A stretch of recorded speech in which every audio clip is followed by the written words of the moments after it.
श्री शिवाय नमस्तुभ्यम दोस्तों छत्तीसगढ़ के रायपुर जिले के कोकड़ी गांव में चल रही श्री आशुतोष शिव महापुराण कथा के दूसरे दिन की कथा आज पूर्ण हो चुकी है। दोस्तों, यदि आज की कथा किसी कारणवश आप सुन नहीं पाए हो तो इस छोटी सी वीडियो में संपूर्ण कथा का रसतत्व है। आज की कथा में गुरुजी ने जो विशेष उपाय जानकारी दी है और रुद्राक्ष वितरण की जो महत्वपूर्ण जानकारी दी है, यह सब इस वीडियो के अंतर्गत है। दोस्तों, वीडियो अंत तक जरूर सुने।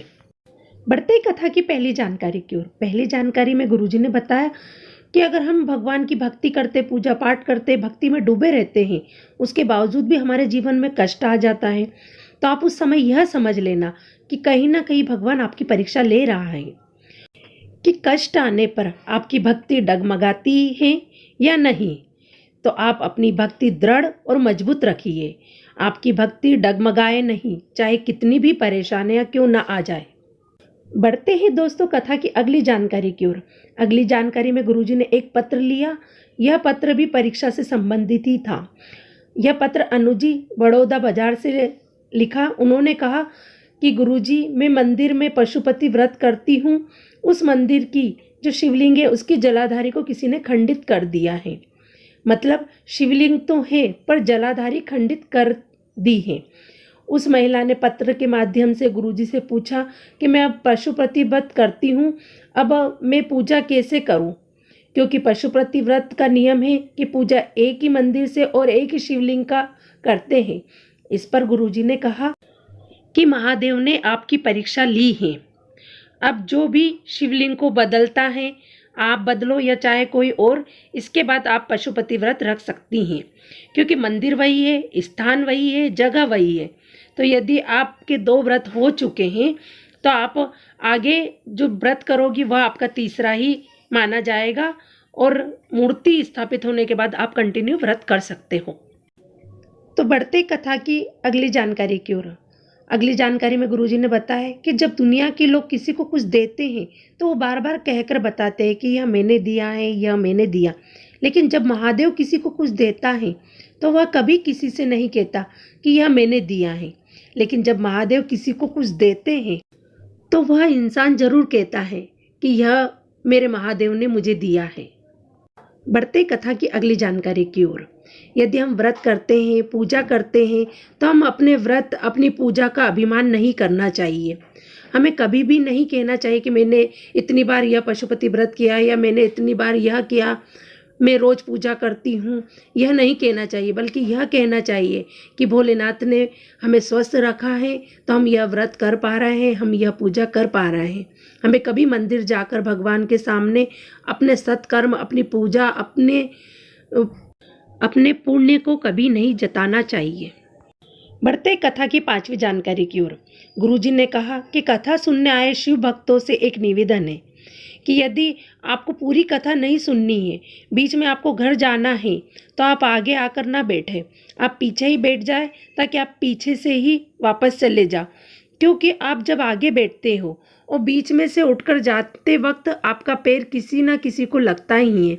ऐसे में आपको दोष लगेगा और इस दोष का भोग आपको खुद को भोगना पड़ता है। बढ़ते ही कथा की अगली जानकारी की ओर। जब हम शिवलिंग पर जल चढ़ाते हैं तो हमारे मन में यह भाव आना चाहिए कि महादेव हमारी बात सुन रहा है। आप एक लोटा जल ऐसे चढ़ाएं कि आपको यह महसूस कर पाए कि यह जल महादेव खुद इसे स्वीकार कर रहे हैं और जो आप महादेव से बोल रहे हैं वह उसे सुन रहे हैं। ऐसी भक्ति को अपने अंदर धारण कीजिए। बढ़ते कथा की 7वीं जानकारी की ओर। दीप शिखा जी एक पत्र लाई जिसमें उन्होंने लिखा कि गुरुजी, मेरा एक पुत्र फुटबॉल का नेशनल प्लेयर होने के कारण उसके पैर में हमेशा दर्द रहता है। हमने इसे छत्तीसगढ़ के एक डॉक्टर को भी दिखाया तो उसने नाड़ी की एक बीमारी बताई। 24 घंटे ही उसके पैरों में दर्द रहता था। उसे हमने बॉम्बे के धीरूभाई अंबानी हॉस्पिटल में भी दिखाया, जहाँ जहाँ दिखाया पर कहीं पर भी कोई फ़ायदा नहीं हुआ, कहीं से कुछ आराम नहीं लगा।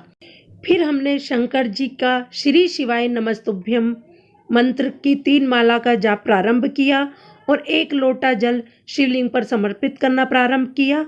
अब मेरा बेटा पूरी तरह से ठीक है। कथा पांडाल में धोख लगाने आई हूँ। पढ़ते हैं अगला पत्र। अगला पत्र दीप शिखा जी ने अपने पत्र में लिखा कि 250 ऐसे व्यक्ति मेरी दृष्टि में थे जो कभी मंदिर नहीं जाते थे और वह लोग दूसरे धर्म में जाने लगे। मैंने उनसे 1 लोटा जल शिवलिंग पर समर्पित करने को कहा। उनसे कहा आप शंकर जी को जल चढ़ाइए। तो वे नास्तिक से आस्तिक बन गए और अपने ही धर्म में वापस आ गए। गुरुजी, कथा पांडाल में आभार व्यक्त करने आई हूँ। बढ़ते ही कथा की अगली जानकारी की ओर। अगली जानकारी में गुरुजी ने कहा कि अपने घर के बच्चे को शिव मंदिर ले जाकर 1 लोटा जल चढ़वाया करो। 1 लोटा जल चढ़वाने से क्या होता है? जिस घर के बच्चे मंदिर जाकर 1 लोटा जल चढ़ाकर वहाँ के जल का आचमन करते हैं, वह जिंदगी में कभी भी मदिरा का सेवन नहीं करते हैं। गुरुजी ने यह भी कहा कि जिस घर के बच्चे अगरबत्ती या धूप बत्ती मंदिर में जाकर लगाए या घर पर ही लगाए, उस घर के बच्चे कभी भी बीड़ी या सिगरेट को हाथ नहीं लगाते सकते। ये प्रभाव होता है अपने घर के बच्चों को भगवान की भक्ति में लगा देने से। बढ़ते कथा की 10वीं जानकारी की ओर। गुरुजी ने कहा कि आप सुबह ब्रह्म मुहूर्त में या 7 बजे या 8 बजे जब आपको टाइम मिले, उस टाइम सुबह सुबह शिव मंदिर जाकर जल चढ़ा रहे हो, यानी आप अपने दिन की शुरुआत मंदिर से करते हो, तो महादेव आपका पूरा दिन आपको का बना देता है और पूरे दिन महादेव का आशीर्वाद आप पर बना रहता है। बढ़ते कथा की 11वीं जानकारी की ओर। जिस समय तुम परीक्षा देने जाओ, आप मेहनत तो कर रहे हो पर आपको सफलता नहीं मिल रही हो, तो आप परीक्षा में जाने से पहले 1 लोटा जल शिवलिंग पर चढ़ाकर महादेव से प्रार्थना करें कि हे महादेव, मैंने अपनी पूरी मेहनत करी है पर मैं सफल नहीं हो पा रहा हूँ। अब आप मुझे सफल करें और आप ही मेरा साथ दें। ऐसा कहकर आप परीक्षा देने जाए, महादेव आपको जरूर सफलता प्रदान करेगा। बढ़ते कथा की 12वीं जानकारी की ओर। सरला नामदेव जी पत्र लाई, जिसमें उन्होंने लिखा कि गुरुजी, मेरी आंखों की नसें चौक हो गई थी और मेरी आंखों से लगातार पानी बहने लगा। इस बीमारी को 10 साल हो चुके हैं। अब धीरे धीरे आंखों की रोशनी भी कम होने लगी। डॉक्टर से इलाज कराते कराते 10 साल हो गए पर बिल्कुल भी फ़ायदा नहीं हुआ। फिर मैंने आपकी हाले कोशा की कथा पांडाल में बैठकर सुनी और वहीं बैठकर महादेव से अपनी दशा बताई और प्रार्थना करी और 1 लोटा जल शिवलिंग पर चढ़ाने प्रारंभ किया और वह जल झेल कर लाती, उसका आचमन करती और अपने आँखों पर भी लगाती थी। आज मेरी आंखें पूरी तरह से ठीक हो गई हैं। कथा पांडाल में आभार व्यक्त करने आई हूँ। बढ़ते कथा की 13वीं जानकारी की ओर। शिव महापुराण की कथा कहती है कि शिवलिंग पर चढ़े हुए जल का आचमन करने से न जाने कितनी बीमारियों का अंत हो जाता है। यह जल शरीर को मजबूत बनाता है, वज्र के समान बनाता है। शिव का चरणामृत है यह। दोस्तों, बढ़ते कथा में अगले पत्र की ओर। यह पत्र साधना जी बड़ौदा बाजार से लाई हैं। उन्होंने लिखा कि गुरुजी, मेरी माँ को कैंसर हो गया था। इलाज कराया तो वह ठीक भी हो गई, लेकिन 2022 में एक बार फिर से कैंसर हो गया और मेरी माँ के पैरों में इतना दर्द, इतना सूजन रहता था कि वह ठीक से उठ भी नहीं पाती और चल भी नहीं पाती थी। बिल्कुल बेड पर रहने लगी। फिर से हमने डॉक्टरों को दिखाया तो उन्होंने ऑपरेशन का बोल दिया। फिर मेरा भाई, जो भोपाल में ट्रेनिंग चल रही थी उसकी, तो उससे कहा कि तुम कुबरेश्वर धाम जाकर रुद्राक्ष ले आओ, क्योंकि गुरुजी कहते हैं कि रुद्राक्ष के जल में इतनी ताकत होती है कि जो डॉक्टर भी नहीं कर सकते वह महादेव कर देंगे। फिर मेरा भाई सीहोर जाकर कुबरेश्वर धाम से रुद्राक्ष लाया और उस रुद्राक्ष का जल हमने शंकर जी को चढ़ाना प्रारंभ किया और उस जल को झेल कर लाती और मेरी माँ को पिलाती थी। आज मेरी माँ ठीक हो गई है। डॉक्टर ने ऑपरेशन का भी मना कर दिया है। गुरुजी, आभार व्यक्त करने के लिए कथा पांडाल में आई हूँ। बढ़ते ही कथा की अगली जानकारी की ओर। कुबरेश्वर धाम के रुद्राक्ष का आनंद ही अलग है और यह रुद्राक्ष निःशुल्क है। इसका कोई पैसा नहीं लेते हैं। इसके बाद गुरुजी ने कहा कि अभी तक हम डॉक्टर की रिपोर्ट देखकर रुद्राक्ष दे रहे थे, पर अब आने वाली 5 जनवरी से यह रुद्राक्ष वितरण पूर्णतः रूप से बंद हो जाएगा। डॉक्टर की रिपोर्ट दिखाने पर भी रुद्राक्ष नहीं मिल पाएगा। अब रुद्राक्ष सभी को 16 फरवरी 2023 से रुद्राक्ष महोत्सव से मिलना प्रारंभ होगा। मतलब आपको अगर रुद्राक्ष चाहिए तो आपको 16 फरवरी से ही मिल पाएगा। अगली जानकारी, यदि आप सीहोर जाना चाहते हो तो गुरुजी ने कहा, सीहोर रेलवे स्टेशन पर कई जगहों से सीधे ट्रेन आती हैं, आप उससे भी आ सकते हो।